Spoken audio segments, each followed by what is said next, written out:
Hey folks, my name is Kevin and it's time for a little bit more knife nerdery, and today we're going to be unboxing two knives. I'm doing both at the same time because they're both from the same folks. These are the EMP EDC Nimble and the EMP EDC Thick Boy. This one I ordered directly from EMP EDC as part of their pre-order, and this one I got off of secondary, and the guy gave me a really good deal, so thank you to that. And I am going to use this. This is a little. It's really tight still. I just opened this up and I haven't tuned it.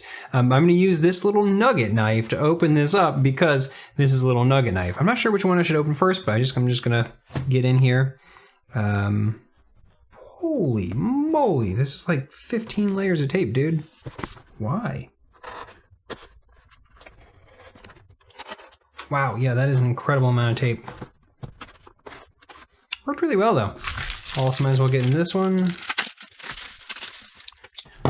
Okay. Number one. I don't know why I do this.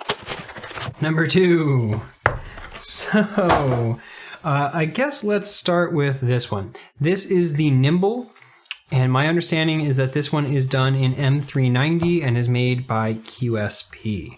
And both of these knives, here we go, we've got a little EMP EDC sticker, by the way, that stands for Every Man's Pocket. It's like, you know, like Willie Loman is the Everyman. Anyway, Every Man's Pocket EDC, and there's a little atomic logo. That's pretty cool.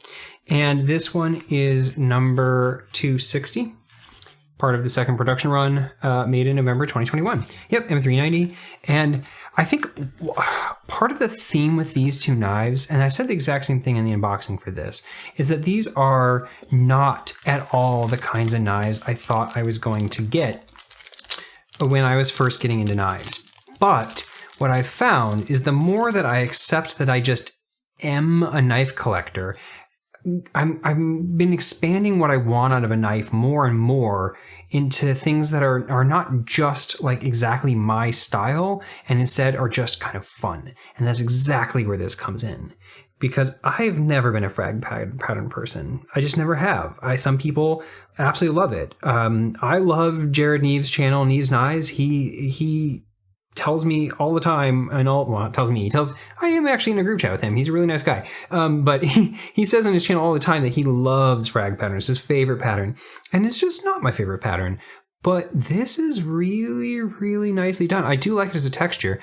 And also, just like this blade shape is not exactly my favorite blade shape in the world. It's kind of a spear point. It's not something I normally thought I would get. But everyone told me I would love this knife in terms of it just being one of the most fun knives, and that action went really, really well. So part of the reason why this is supposed to be a really fun knife is got all these deployment methods. It's got this flipper tab, which is one of the style that I really love. It's the kind that's low down, flat, and it makes you use the front of the knife.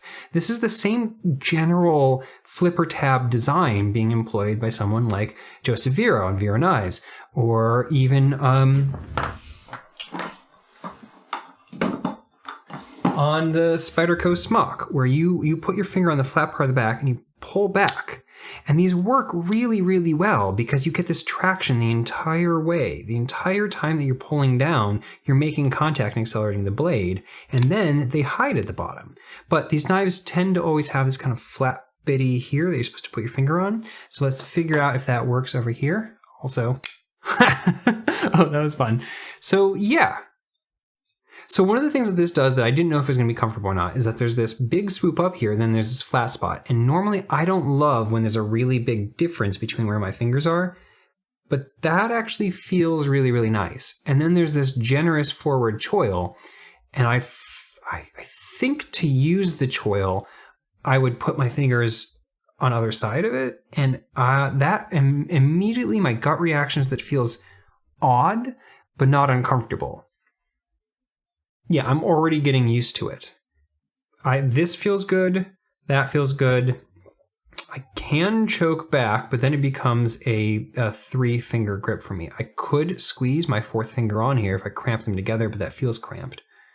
And so realistically, I would use it either as that or that. So I just did a second deployment method. I started with this. Works really, really well. Whoo, gotta be careful about that. That's gonna cut me in it. It falls to your nail, but with such gusto.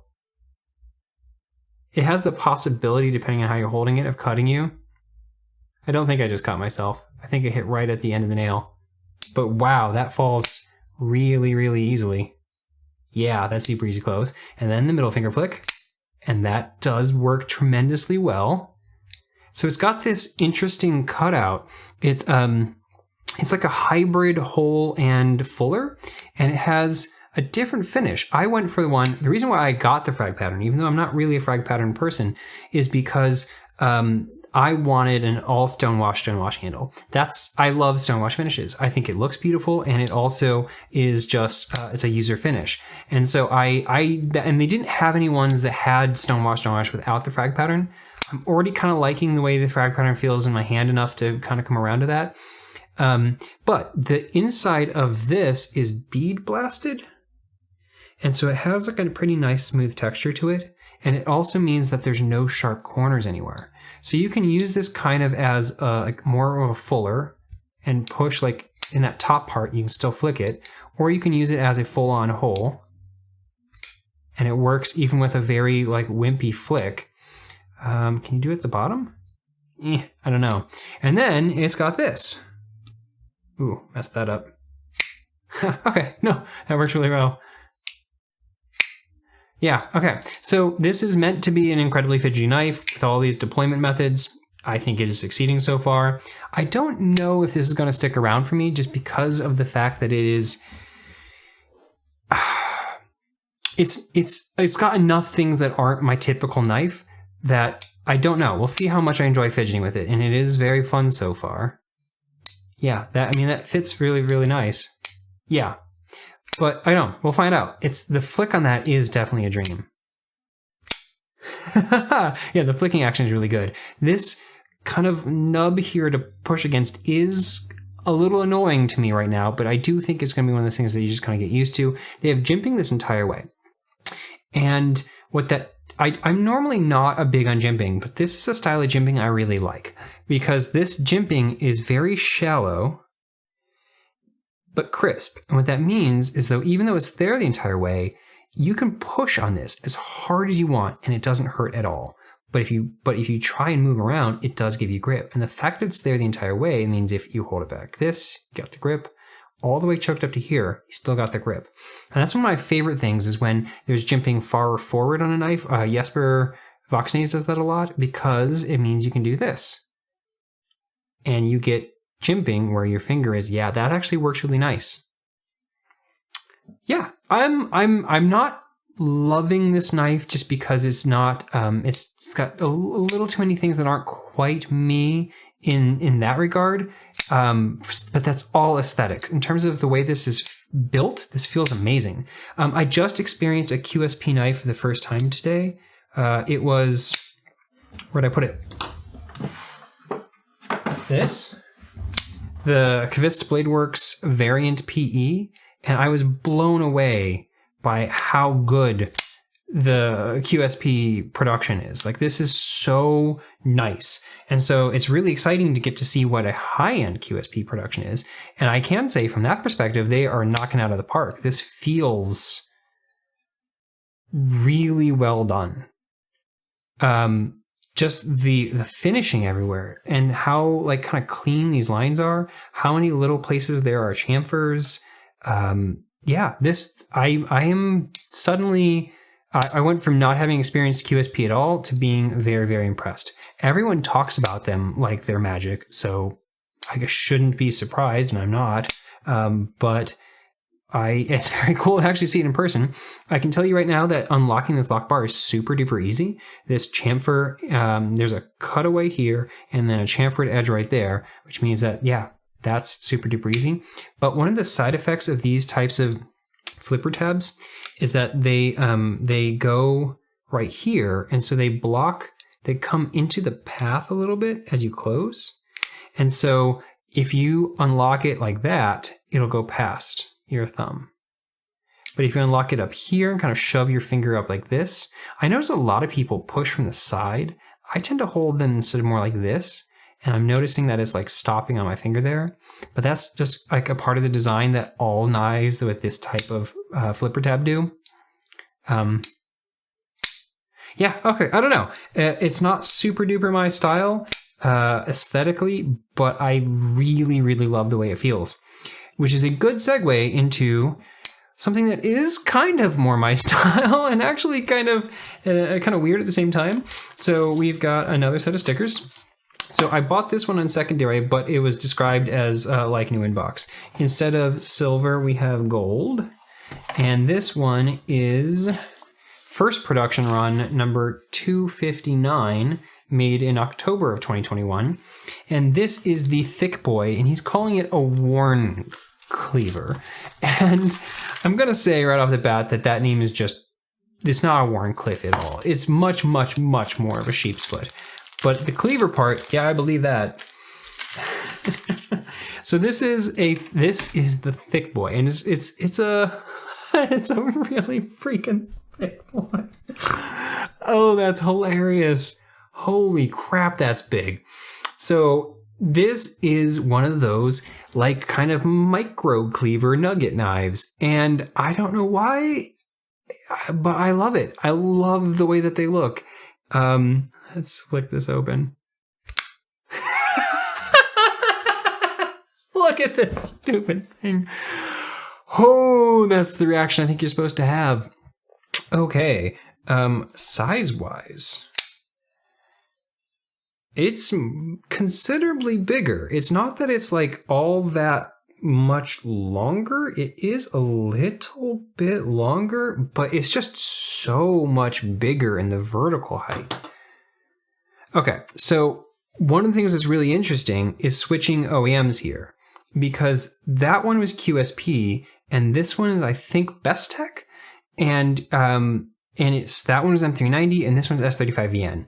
And I think the reason behind those, oh, I just noticed that this one is serialized right there. I wonder if this one has a serialization somewhere on it. I think part of the reason behind that is price. My understanding is that to keep the price on these much bigger, beefier knives down, he needed to, he needed to switch to S35VN. I don't know if there was a reason to switch to Bestech or not. Okay, I shouldn't be surprised, because this is a bolster lock, which is awesome. Bolster lock means that this piece of metal here, this piece of titanium, is a single piece all the way around, which would be how a frame lock works, but it's been cut away and a liner has been put in, which means that from a lock bar pressure perspective, they work more like liner locks. And this is a light-ish lock bar. Actually, it's not ridiculously light, so I'm kind of surprised they're able to get away with this being quite so fall. But the reason why they're able to do that is this blade design entirely. This is incredibly thick. This is 0.16. That's not incredible. For me knives, for the types of knives I buy for EDC uses, that's incredibly thick. And so 0.16 inches of blade with all of this weight up here and this big amount of space here and here hollowed out means that the center of gravity on this is going to be like here. And that means that the lever arm distance for this trying to fall, for gravity trying to pull this, is really, really, really weighted to the end. Like, it's hard for me to actually hold this up. It wants to fall so badly. Oh. How do you close it? It's definitely going to fall. Is it going to fall in a way that's going to cut me? No, I think if I put my finger here, it would fall. Ooh, no. So this is one of those knives that could definitely fall to you now and cut you if you're not holding your hand just right. Maybe I need to, nope, that would cut me too. And that feels razor sharp. So I think this is gonna be one of those like fall with this little guard here. So what they've done is actually have the blade shape kind of similar to the other one. There's no flipper tab on this, but you can see that the stop pin is right at the front. Often these stop pins are going to be further back. And so that means that there's a lot of meat right here where they put that serialization, and that is coming down and filling this entire spot. That's important because it means that this is flat all the way across, and that makes it so much more comfortable when you have that entire like width to push across. This is doing the exact same thing as the other in terms of being way lower here than it is here, but they're adding in this extra little part right there, and I will say that that is pretty darn comfortable still. I have medium-sized glove hands. I'm a little bit on the smaller side of hands as they go, and as a result, I am easily fitting all of my fingers on this knife. But this little nub here means that I need to be here. Like I can't be right there. Not that I would really want to be, but it wouldn't be as comfortable putting my finger on that. If I'm choking up, it's doing the exact same thing as the other, where you have to get used to having this like wedge between your fingers. And it's just... it's not uncomfortable. It's just weird. You know what I mean? That's fun. I said in the unboxing video for this, man, the detent of this is really strong. Wow.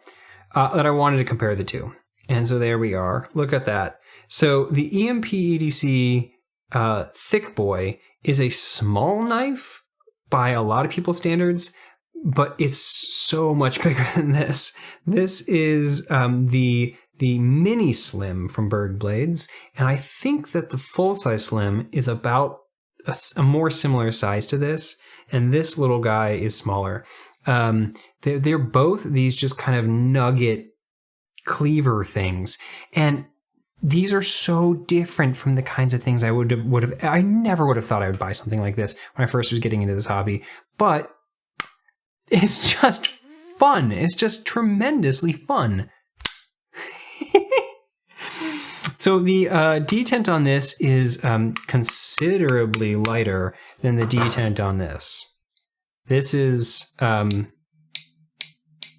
yeah. And I think the reason there is because this is being tuned to have these other deployment methods. And so it's tuned to be like good at all of them. And over here, this is being tuned to be just for flicking. And with flicking knives, you kind of want a little bit lighter. On like a front flipper knife, you want to, that's why I fouled this initially, because it's a little bit strong of a detent. But on front flipper knives, you want like a lighter detent. On flipper tab knives, you kind of want one of the hardest of the detents, because you just don't have a lot of leverage, because it's such a small distance there. But on flicking knives, because you're usually flicking pretty far down, you get a lot of torque, and so you don't need a very strong detent, and especially on these holes. Wow. Yeah, okay. This is just fun. It's just fun.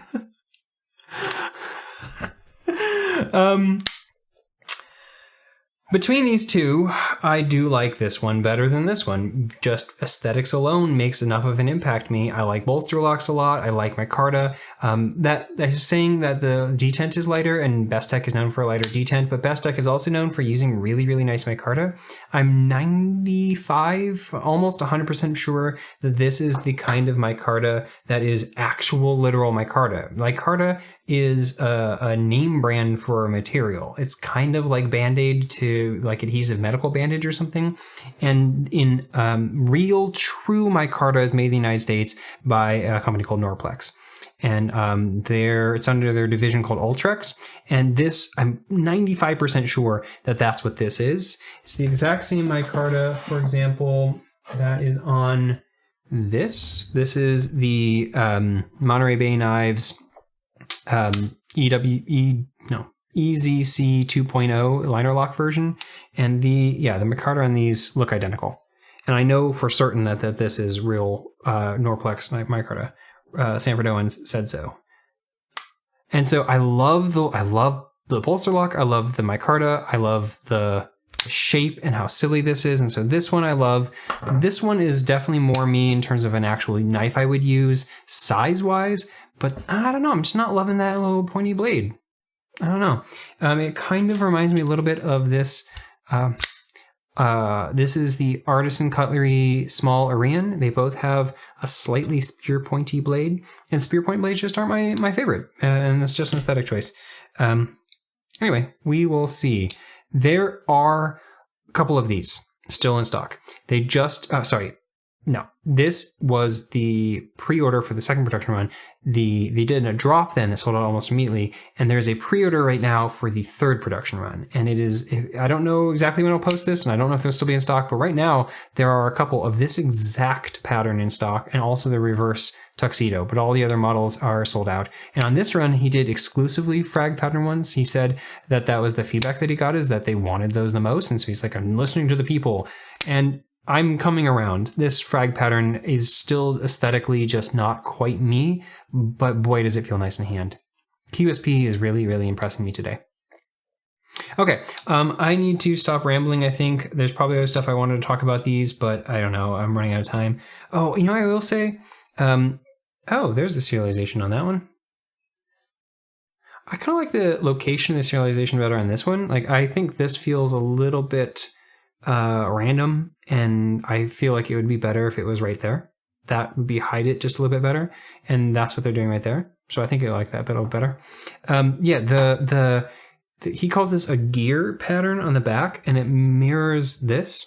I will say, I would prefer if this were as shallow as this. The fact that this is as deep as it is means that it's a little bit rougher than I would like, but it actually feels really, really nice in hand. The thing that I'm concerned about is that, I mean, honestly, I don't know if I'm ever going to carry this knife. I don't know if this is actually a knife I'll carry. This might just be a knife I play with for fun, although it would be very fun to see people's reactions on this knife, so maybe I'll carry it. But I suspect when this is in your pocket, wow, there's a lot of space in your pocket, that as you put your hand down, that you're going to run against that, and it won't be the favorite thing in the world. You know what? It's not bad. I take it back already. This is not sharp. Yep. So this is shallow but crisp, and this is deep and wide and not sharp. And so that actually feels perfectly fine. Yeah, take it back. Not a complaint. Light detent, can I? It doesn't shake out. Can do it like that way. Okay, I'm rambling too long. These are both very, very, very fun. I like this one better because of what I'm like as a person, and I don't like this one quite as much for those same reasons, but it's an incredible knife that's really, really well built. Oh, that's one more thing I wanted to point out. They did this that I thought was really, really nice. I talked about how you would want these things to be flush, and that's great. And they were really smart to cut this as a zigzag under so that you're not having any risk of pressing on that. That's a really common mistake that a lot of frame lock knives make, is they make it so that this little corner here is both sharp, and in this case, it's been beautifully chamfered right there. Wow, that's really nicely done. And then but you still get this jabby bit. And they did such a good idea here of cutting this in. It looks kind of weird, but it means that you don't have any ability to press on that. So a lot of really good design going into this. Anyway, too long of a video. Thanks for guys watching, and I'll catch you guys next time.